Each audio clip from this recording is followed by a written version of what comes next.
আসসালামু আলাইকুম রহমতুল্লাহি ওয়া বারাকাতুহু।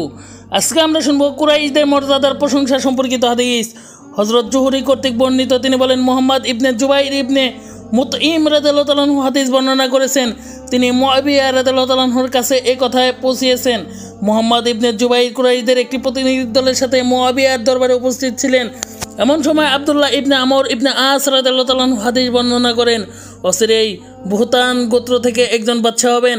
এতে মুআবিয়া রাদিয়াল্লাহু তাআলা আনহু অত্যন্ত ক্ষুব্ধ হন এবং দাঁড়িয়ে আল্লাহর যথাযোগ্য প্রশংসা করেন। তারপর বলেন, আমার কাছে খবর এসেছে তোমাদের কোনো কোনো এলাকায় এমন কিছু হাদিস বর্ণনা করে বেড়াচ্ছে যা আল্লাহর কিতাবে নেই এবং নবী করিম সাল্লাল্লাহু আলাইহি ওয়াসাল্লাম থেকেও বর্ণনা করা হয়নি।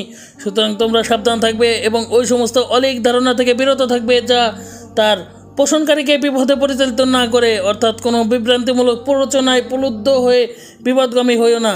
কেননা আমি নবী করিম সাল্লাল্লাহু আলাইহি ওয়াসাল্লামকে বলতে শুনেছি, এই বিষয়টি অর্থাৎ শাসন কর্তৃক তো কুরাইশদের হাতে থাকবে। যতদিন তারা দিন ইসলাম প্রতিষ্ঠার কাজে নিয়োজিত থাকবে ততদিন যে কেউ তাদের সাথে শত্রুতা করবে।